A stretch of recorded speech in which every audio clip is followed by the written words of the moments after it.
خود سے جیتنے کی ضد ہے، ہمیں خود کو ہی ہرانا ہے۔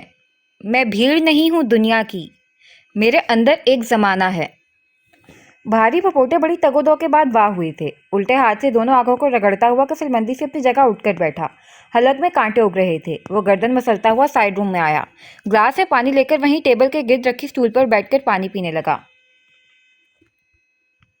مذاق ہو رہا ہے یہ؟ کھڑکی سے آ رہی دھوپ کا سایہ چھوٹا دیکھ اسے زبردست اچھو کا لگا تھا، کیونکہ اس کا مطلب ہوتا تھا دن کا تیسرا پہر، یعنی عصر۔ ہنوز غنودگی کے زیر اثر دماغ کو زور سے جھٹکتا وہ وال کلاک کی طرف مڑا جہاں 5 بج رہے تھے۔ اگوی حصے کی کھڑکی والی مخصوص جگہ سے دعا مانگ کر ہاتھ چہرے پر پھیرتی مقدس کھڑی ہوئی تھی۔ آپ کھانا کھائیں گے یا کچھ ہلکا پھلکا بنا دوں؟ صبح سے سوئے ہوئے تھے، بھوک تو لگی ہوگی۔ ویسے زخموں کے لیے گہری نیند اچھی ہوتی ہے، جسم حرکت میں نہیں ہوگا تو زخم جلد مندمل ہوں گے۔ اس کا بھونچکایا چہرہ دیکھ زیر لب مسکراہٹ دبا کر وہ بولتی ہوئی سامنے آئی تھی۔ تفصیلی انداز میں فائدے گنوانے جانے پر دلاور کی آنکھیں مشکوک انداز میں سکڑیں۔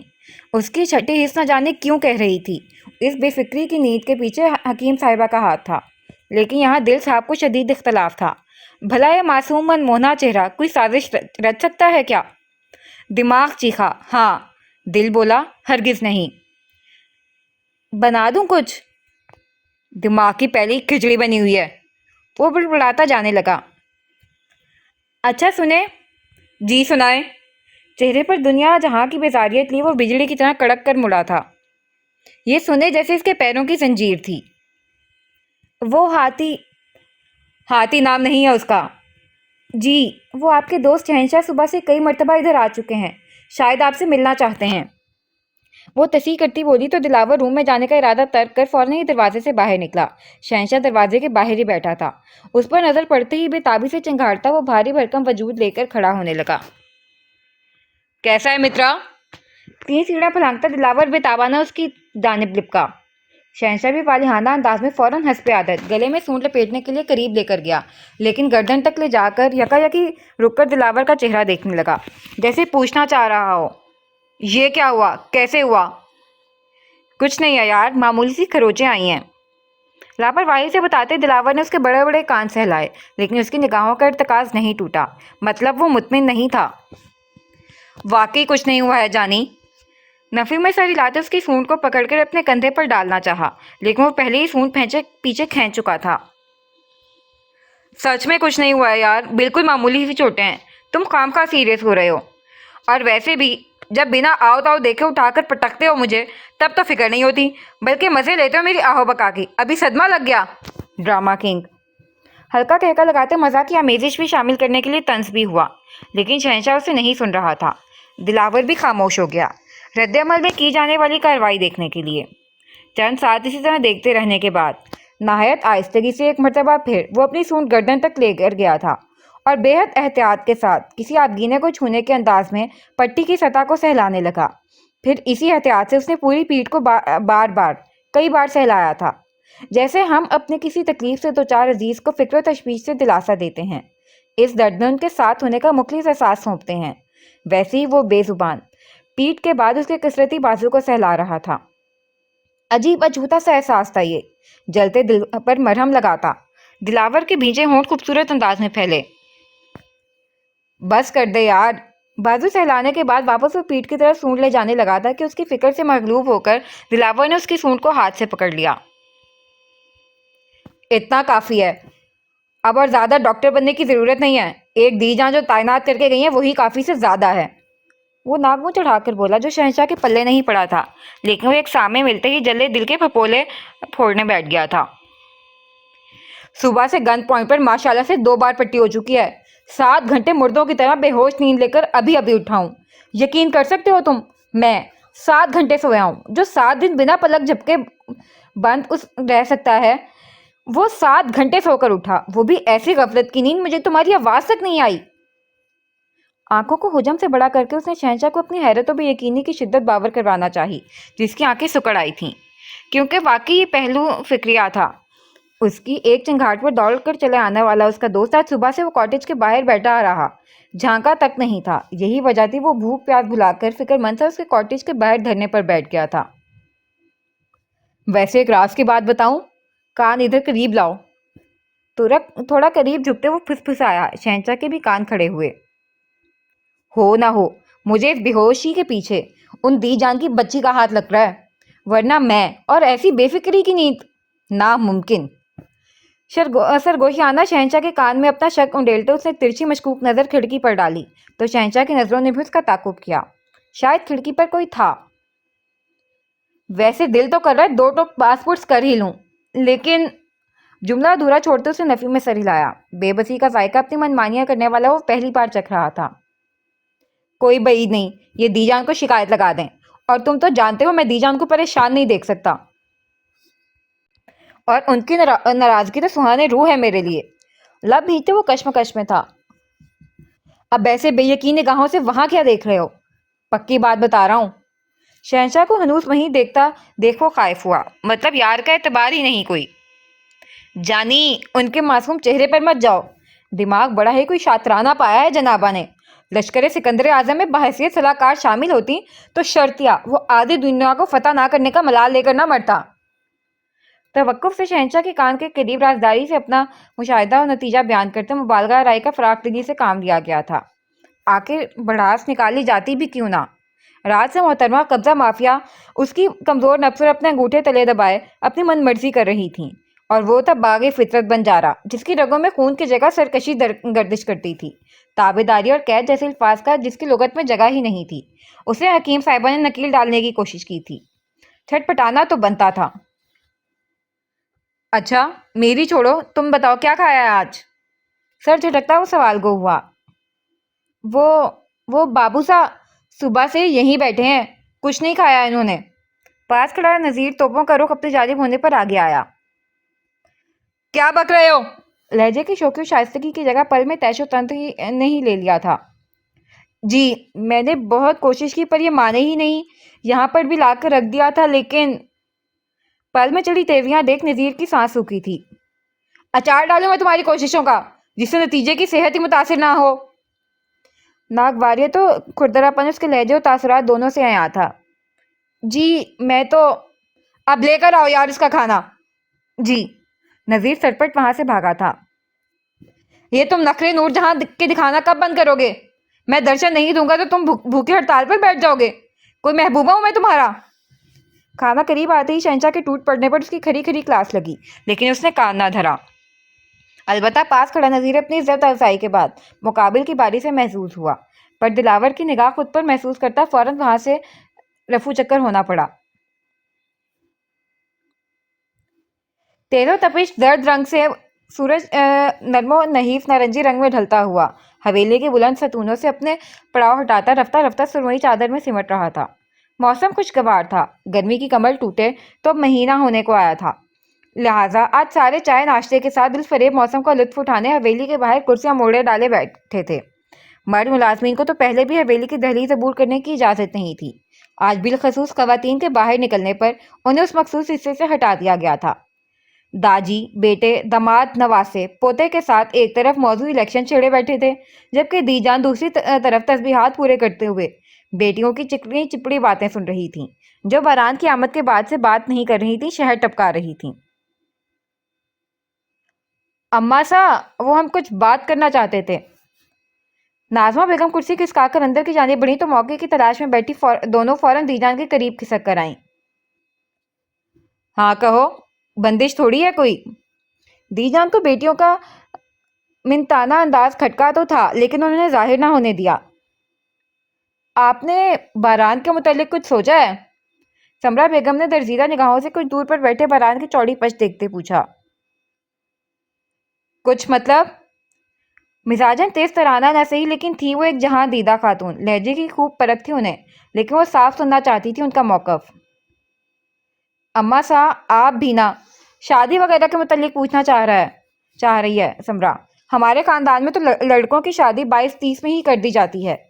بھائی سا شہباز یہاں تک میزان کی بھی یہی عمر تھی، اور باران تو اب خیر سے 29 پورے کر چکا ہے۔ ماں کے بالکل ہی انجان بننے پر زہرا عثمانی جھنجھنائیں۔ بات تو تم لوگوں کی درست ہے، لیکن یہ تو اس کے ماں باپ کو سوچنا چاہیے۔ دی جان نے پہلو تہی کرنی چاہیے، جس پر دونوں اپنی اپنی جگہ احتجاجاً بدک گئیں۔ یہ کیا کہہ رہی ہیں اماں سا؟ اس کے ماں باپ کیوں سوچیں گے؟ آپ گھر کی بڑی ہیں، آپ ہی اہم فیصلہ لیں گی، آخر کو ہماری نسل کی بات ہے۔ کیوں آپا، میں غلط کہہ رہی ہوں؟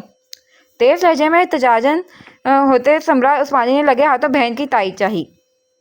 بالکل اماں صاحب، آپ پہلی حویلی کی باغ دوڑ بڑی بھابھی صاحب کو تھما کر گوشہ نشین ہو گئیں۔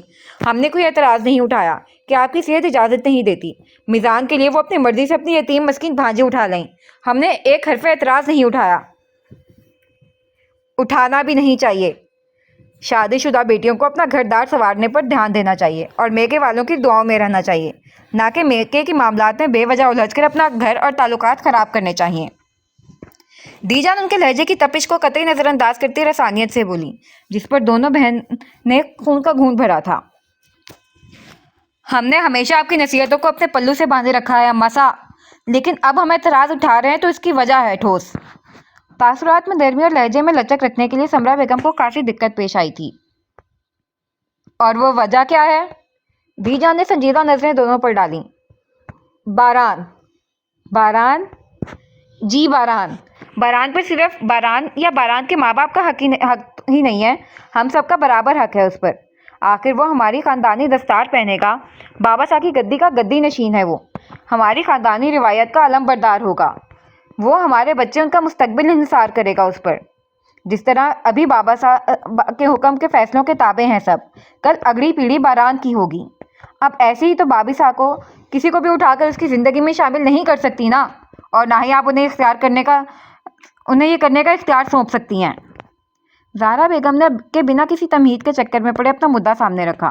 سمرا بیگم نے بھی ماں کو دیکھتے ہوئے اس بات میں سر ہلایا۔ تم لوگ کیا چاہتی ہو؟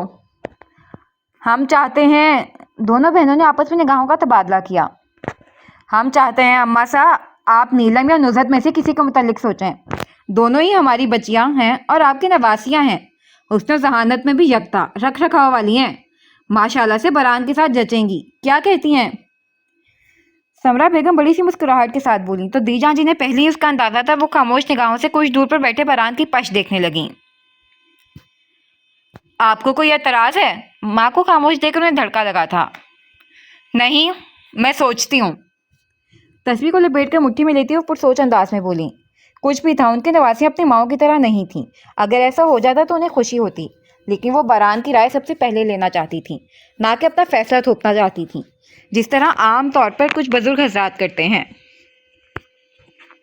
سوچ لیں آپ، مزید 2-3 دن ہمارا رکنے کا ارادہ ہے یہاں، آپ بتا دیجیے گا یا لگے ہاتھوں چھوٹی سی رسم ہی کر لیں گے۔ وہ دونوں ہتھیلی پر سرسوں جمانے کو تیار تھیں۔ خدا کو مانو تم لوگ ذرا، میزان کی برسی ہے 4 دن میں۔ ان کی جلدی پر دی جان بگڑیں۔ اسی لیے تو ہم کہہ رہے ہیں اماں صاحب، 5 سال ہو چکے ہیں میزان کو ہم سے بچھڑے، ناقابل تلافی نقصان ہے وہ ہم سب کی زندگی کا، اس خسارے کا کوئی ازالہ نہیں، ہم سب جانتے ہیں۔ میزان کی جوان سالہ موت کا دکھ ہمارے دلوں میں ناسور بن کر ہمیشہ رہنے والا ہے، اس کی دائمی جدائی کا سانحہ ہم کبھی نہیں بھلا سکتے، یہ ممکن ہی نہیں۔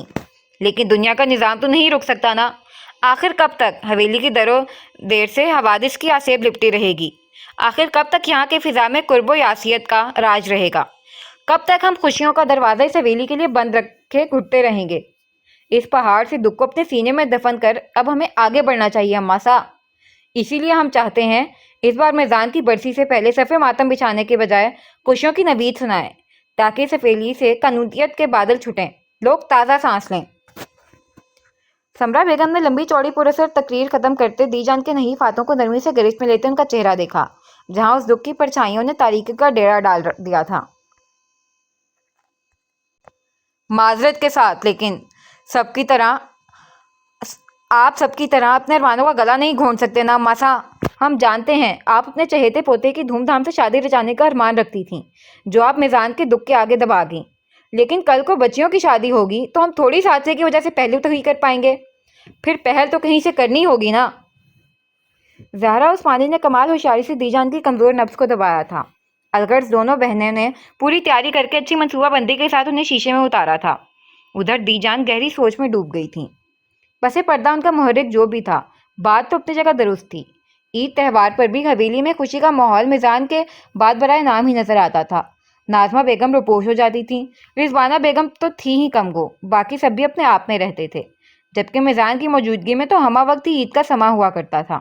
اس کی مضراب کی نوک ڈوک تو جیسے حویلی کی جان تھی۔ اس کے بعد تو چلبلی سی مضراب بھی سنجیدہ ہو گئی تھی۔ وہ چہک، وہ شوقی جسے میزان کے ساتھ دفن ہو گئی تھی، وہ سب سوچتے دی جان آپ دیدہ ہو گئی تھی۔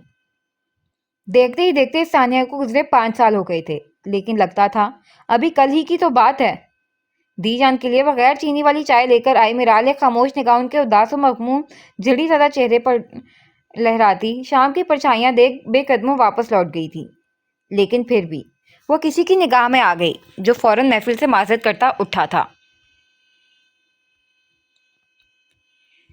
سیاہ حلقوں کا ہونا کوئی بیماری نہیں ہے، بس یہ آرام کی کمی ہے، یہ غم کی حد ہے، کیونکہ میں اپنے ہر غم میں اکیلی ہوں۔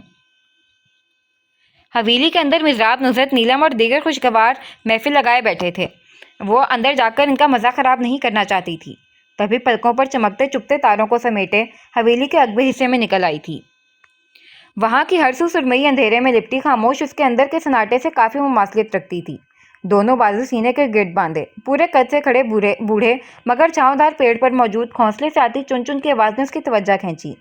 چڑی اور چڑا بار بار گھونسلے کے قریب جاتے پھر دور ہو رہے تھے، جیسے اپنے خوشحال و مکمل کنبے پر نازاں ہو۔ مجھے اس وقت چڑیا سے حسد محسوس ہو رہی ہے۔ بھیگی آنکھوں سے چڑیا کی اٹکھیلیاں دیکھتے اس کے تشنہ لبوں نے خفیف جنبش کی۔ جانتے ہیں نا، زندگی کے بیش بہا خزانے سے کچھ نہیں مانگا تھا میں نے، بس ایک صاحبہ کے سوا، اور زندگی نے وہی چھین لیا۔ سمجھ نہیں آتا قسمت کس اس ستم ظریفے پر شاکی ہوں یا خود کو مورود الزام ٹھہراؤں سیاہ بختی کے لیے۔ زخم خوردہ مسکراہٹ پھنکڑی سے لبوں پر سجاتی وہ چہرہ آسمان کی سمت اٹھاتی آنکھیں موند گئی تو کئی شبنم کی بوند عارض مغموم پر ڈھلک گئے۔ آج برسوں بعد وہ قسمت سے شاکی ہوئی تھی۔ وجہ اس چڑیا کا خوشحال کنبہ تھا۔ اگر قسمت میں وہ بدا داؤ نہ کھیلا ہوتا تو آج وہ بھی اتنے ہی خوش ہوتے۔ بات ختم ہوگی قبر کی مٹی پر، ہم تمہیں زندہ بھول نہیں سکتے۔ کس قدر تکلیف دہ لفظ ہے نا یہ، ہوتے، شاید، کاش، تشنگی، حسرت، ایک کرب مسلسل کا دہکتا عذاب لیے۔ بھاری کھلا کھنکارنے کی آواز پر چونک کر ہوش میں آتی وہ غم کا اشتہار لگا رہے آنسوؤں کو صاف کرتے نوارد کی سمت مڑی۔ کچھ فاصلے پر پاکٹ کی جیبوں میں ہاتھ الفے جنید کھڑا سنجیدہ نگاہوں سے اسے ہی دیکھ رہا تھا۔ میرال کے خوبصورت خد و خال میں پل میں سرد سی ناگواریت اتری اور وہ تیزی سے واپسی کے لیے قدم اٹھانے لگی، لیکن جنید فاصلے سے راہ میں حائل ہو گیا۔ آپ مجھ سے بھاگتی کیوں رہتی ہیں؟ راستے سے ہٹیں آپ۔ میرال کے جبڑے بھینچے تھے۔ جواب چاہیے مجھے۔ وہ ٹس سے مس نہیں ہوا۔ میں آپ کو جواب دینے کی پابند نہیں ہوں۔ وہ دانت کچکاتی چٹک پڑی تھی۔ جی میں جانتا ہوں، بس جاننا چاہتا ہوں آپ مجھ سے بھاگ کیوں رہی ہیں۔ وہ ڈھیٹ تھے اس کے سامنے چٹائی سے پیش آتا تھا، لہجے کی ناگواریت محسوس کر کے بھی مسکرا دیتا۔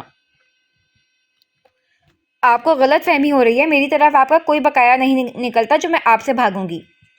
بے حد متحمل مزاج تھی وہ، لیکن اس شخص سے مخاطب ہوتے لہجہ کھردرا ہو جاتا تھا، اور سچ ہی تھا کہ اس شخص سے وہ چھپ رہی تھی جب سے حویلی میں سمرا اور زہرا بیگم نے ڈیرا ڈالا تھا۔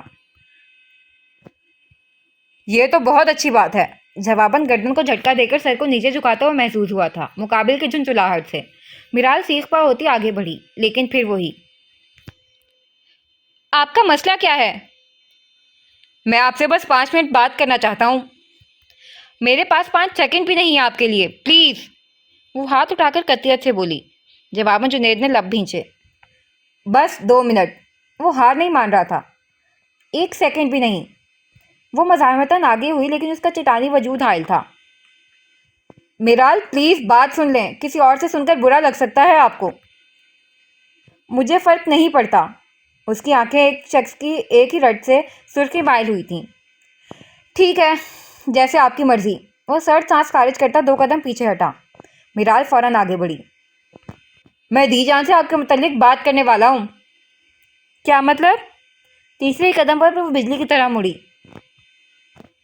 میں دی جان سے ہماری خبردار خبردار، جو آپ نے ایک لفظ بھی ادا کیا تو۔ وہ انگلی اٹھاتی چیر کی طرح جھپٹتی تھی، پورا وجود اس کا زلزلوں کی زد میں تھا۔ ہوش میں ہے یا نشہ کیا ہے کوئی سستا؟ میرال میں بس خاموش. اپنی گندی زبان سے میرا نام مت لیں اور اس قسم کے بیہودہ خیالات کو ذہن میں جگہ دینے سے پہلے شرم سے چلو بھر پانی میں ڈوب مرنا چاہیے آپ کو. دبی آواز میں چیختی وہ جیسے آوازوں سے بیگانہ پاگل ہو رہی تھی. دماغ معاف ہو رہا تھا، ہونٹ کانپ رہے تھے، مساموں سے پسینہ پھوٹ پڑا تھا. یوں لگ رہا تھا اس کے ارد گرد دھماکے ہو رہے ہیں. اس میں بیہودہ کیا ہے؟ آپ ایک بیوہ ہوں میں، لوٹ کا مال نہیں ہوں مسٹر جنید جو آپ. چھی. کراہیت سے ایک جانب تھوکتی وہ مشکل لڑکھڑاتے قدموں سے وہاں بھاگی اور عین حویلی کی دہلیز پر ٹانگوں نے ساتھ چھوڑا. نتیجتاً وہ بری طرح لڑکھڑائی تھی. باوقت کسی مہربان نے مضبوط سہارا دیتے اسے فرش پوش ہونے سے بچایا تھا، ورنہ سنگ مرمر کا فرش کافی بھاری پڑ سکتا تھا. لیکن بچت تو خیر اب بھی نہیں ہوئی تھی. جسمانی نقصان سے بچ گئی لیکن ذہنی ہیجان منتظر تھا. ٹھیک ہیں آپ؟ سخت سینے سے گھومتے سر کا ٹکراؤ تضاد نتنوں میں گھستی مہنگے تیز پرفیوم کی مہک سے وہ آواز یکجا کرنے کی کوشش میں ہلکانتی کے بہت قریب سے سماعت میں اتری بھاری پرفسوں آواز پر دھڑکنیں سرد اور منجمد ہوئیں. نگاہ خود پر جھکے بے حد شناسا چہرے پر ساکت. ٹھیک ہیں آپ؟ بران نے اب کے ذرا سا اس کے بازو کو جھٹکا دیا. بے ہوش تو نہیں ہوگی بی بی؟ سمرا بیگم کی پاٹدار آواز گونجی. میں ٹھیک ہوں. روح پر کوڑے برساتی آواز پر بڑھا کر ہوش کی دنیا میں واپس آتی وہ باران سے دور ہوئی. قدم واپس لڑکھڑائے لیکن باران کے تھامنے سے پہلے ہی وہ چوکٹ تھام گئی تھی. چہرہ خوف و خجالت سے لٹھے کی مانند سفید، آنکھیں سرخ ہوتی ساون بہادوں کی طرح برستی تھیں. ٹھیک ہے آپ؟ ٹھیک ہوں میری بچی. دیجان تشویش زدہ اس کے قریب آئیں. عجیب تماشا ہے بھئی، بھلا چگا انسان چلتے پھرتے گر پڑ رہا ہے. اللہ جانے زمین ہل رہی ہے یا. تیز لہجے میں کہتے زارا عثمانی نے تنزن جملہ ادھورا چھوڑا تھا. سمرا، زہرا. پشت پر کھڑے ہوئے داجی کے لہجے میں سخت تنبیہ تھی. بابا صاحب، ہم تو کہہ رہے ہیں کہیں طبیعت تو نہیں خراب، ڈاکٹر کو دکھا لیں تو. فوراً دونوں کی آواز پست ہوئی، پر اندر بھانپر جل رہے تھے. باران کو دیجان کے ساتھ فکر مندی سے میرال کی طرف متوجہ دیکھ کر. درست کہہ رہی ہے سمرا، دن بدن بچی کمزور ہوتی جا رہی ہے. کل ہی میں اسے شہر کے ڈاکٹر کے پاس بھیجتی ہوں، اللہ خیر کرے گا. باران، ذرا ہاتھ دو بچی کو اندر تو لے چلوں. میرال کی آنکھوں سے بھل بھل گرتے آنسو سے دیجان کا کلیجہ پسیجا تھا. دیجان، میں ٹھیک ہوں، چل سکتی ہوں. باران نے جھجک کے ساتھ ہاتھ آگے کیا ہی تھا کہ اس نے فوراً دیجان کا بازو تھام لیا جس پر باران خجل سا ہو گیا تھا. ارے بچی، میں کمزور جان تمہیں کہاں سہارا دے پاؤں گی. باران تم. اماں صاحب، یہ مرد ہو کر کس طرح سہارا دے گا؟ ہم ہیں نا. دونوں بہنیں چیل کی طرح لپٹی تھیں. مجھے لگا تم دونوں کو پہلے بحث کرنی ہے. دیجان چوٹ کر گئیں جسے ظاہر کا خوب سمجھ کر حلق سے اتارتی دونوں میرال کو سہارا دیتی اندر بڑھی تھیں. پیچھے داجی اور دیگر بھی تھے. باران چند ساتھ کے لیے وہیں کڑا پرسوچ نگاہوں سے اپنے دونوں ہاتھ دیکھ رہا تھا جس پر بھینی بھینی سی خوشبو میں لپٹا سرسراتا سا لمس تازہ تھا. کسی کی عادت لگنے میں وقت نہیں لگتا، چھوڑنے میں عمریں بیت جاتی ہیں. 10:30. میں سویا تھا، 12 گھنٹوں کے لیے مر گیا تھا. خمار آلود آنکھوں سے اسکرین پر وقت کا اعلان کر رہے ہند سے دیکھتے ہی اس کا دماغ جھنجھنا اٹھا تھا. 7 گھنٹے سو کر اٹھنے کے باوجود رات کا کھانا کھاتے ہی واپس سویا تھا پر الارم یاد سے لگا کر، اور بیچارہ 7 بجے کا الارم 70 مرتبہ رو رو کر ہلکان ہوتا اس کی نیند میں خلل ڈالنے میں ناکام ہی رہا تھا. شرطیہ یہ حکیم صاحبہ کوئی گول مال کر رہی ہیں. چادر ایک طرف اچھالتا وہ کڑے تیور لیے 2 ہاتھ کرنے کے لیے کھڑا ہوا. عین اسی وقت دوسرا فریق ڈول فریم میں جلفہ افروز ہوا. صبح بخیر. مدھور سی آواز میں شک و شاک کے ساتھ ہوئی صبح کو بخیر کہتی وہ اندر آئی. ہاتھ میں وہی ٹرے تھی، ڈریسنگ کے سامان والی. مجھے اس صبح میں خیر جیسا کچھ نظر تو نہیں آ رہا. رات سو کر صبح صحیح سلامت اٹھنا بھی کسی نعمت سے کم نہیں ہوتا. کیوں؟ میرے کھانوں میں کوئی زہر وہر ہوتا ہے جو صبح صحیح سلامت اٹھنا نعمت ہوا؟ جی؟ اس کے غیر متوقع سوال پر مقدس کے ہاتھ میں موجود ٹرے مرتعش ہوئی. دلاور نے فوراً اپنے ایک ہاتھ کا سہارا دیا. تھا کیا؟ ٹرے پر اچھی طرح گرفت بناتے اس کی غزالی آنکھوں میں اتر کر راز پا لینے کی کوشش اچھی تھی لیکن جھالڑی پلکیں پہرے دار بن گئیں. آپ کی پٹی بدلنی ہوگی پھر تازہ دم ہو جائے گا. وہ موضوع بدلتی بولی.